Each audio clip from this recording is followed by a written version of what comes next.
But John is considered to be unique and unlike the other three. It claims to have come from the perspective of an eyewitness, who is called the beloved disciple, and it contains the most unique material of the four Gospels.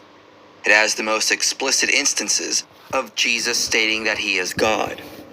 It lacks parables, which Jesus employed throughout the synoptics, and it has Jesus giving long discourses. There are also miracles in John that are not found anywhere in the synoptics.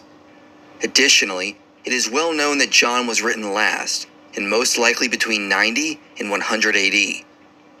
Because of these factors, many skeptics argue John is mythical or a late, unreliable account. It may claim to have come from the beloved disciple, but this is probably not true. However, this conclusion overlooks a lot of important data. Within the Gospel of John, there are indications we are dealing with a reliable source. Despite what many today say, there is an abundance of evidence to support the conclusion that John is in fact an eyewitness account.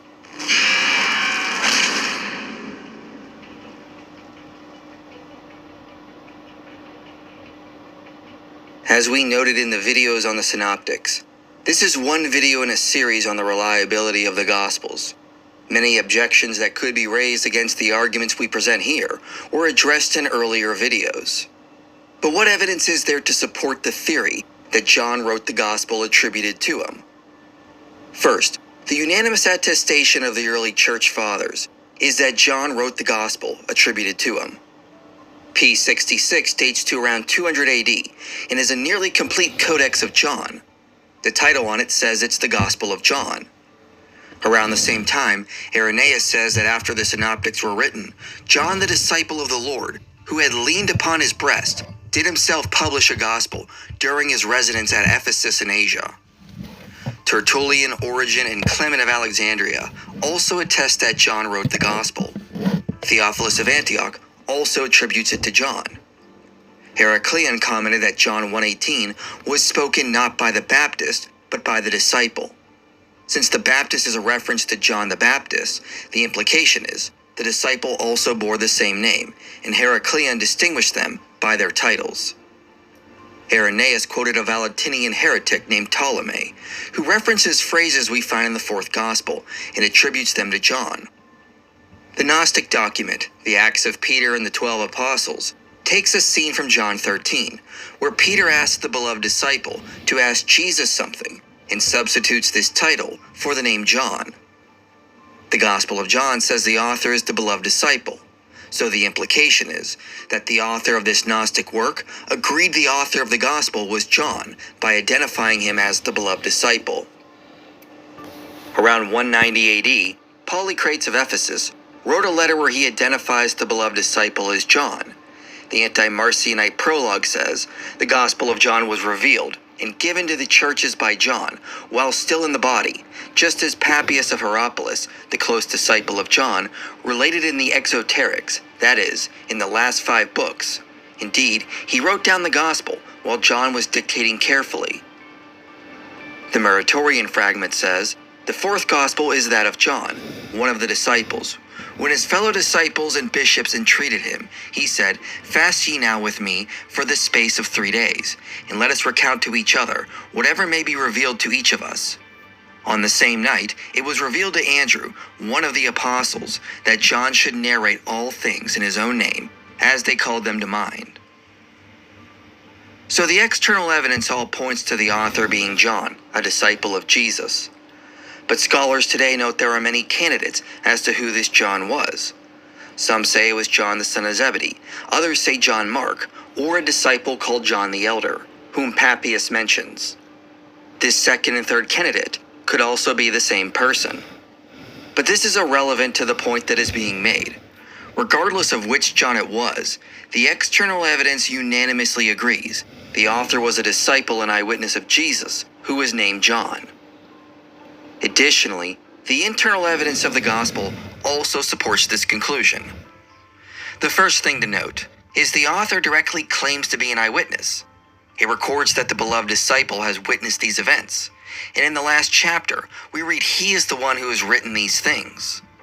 Additionally, The first epistle of John was most likely written by the same author, and he states he was an eyewitness of Jesus. The charitable position to take when it comes to a claim like this is to judge the author innocent unless proven guilty. As Paul Ricker said, the prudent role is, first, trust the words of others, then doubt if there are any good reasons for doing so.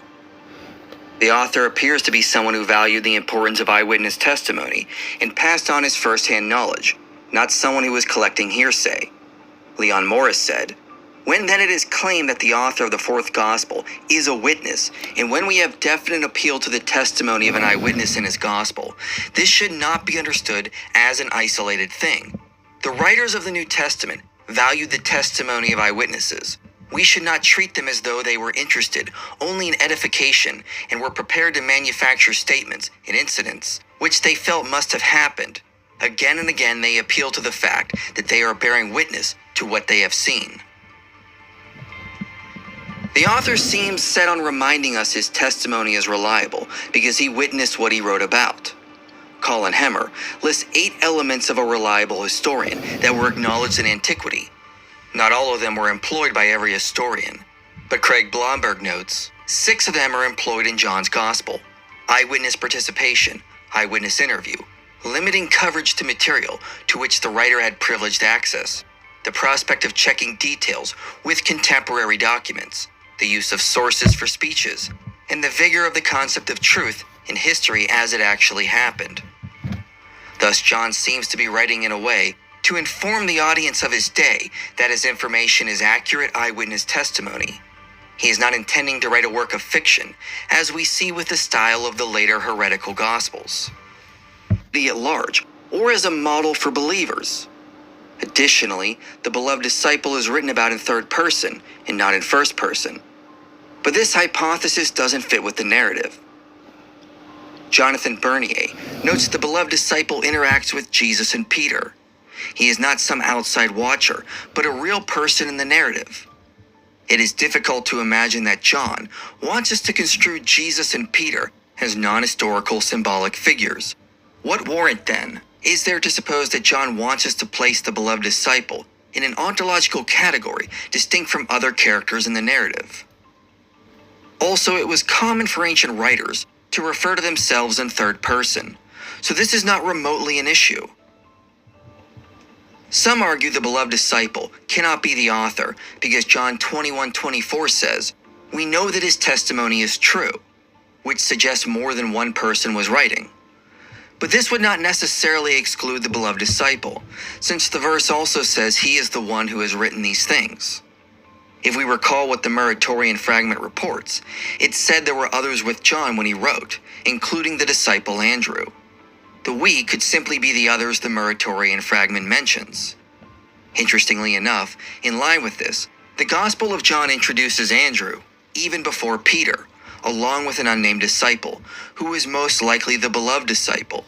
After all, why should this anonymous disciple have primacy alongside Andrew and not be someone of significance? So John appears to open by introducing himself and Andrew, the 2 main disciples the Muratorian fragment says were present when the Gospel was composed. Richard Bauckham, however, takes a different approach and notes that ancient writers often slip from first-person singular to first-person plural when speaking of themselves. In the conclusion of one of his works, Dionysius of Halicarnassus wrote, "I would have given you examples of what I have said, but for the risk of becoming a bore, especially as it is you that I am addressing. That is all we have to say about the style of Demosthenes.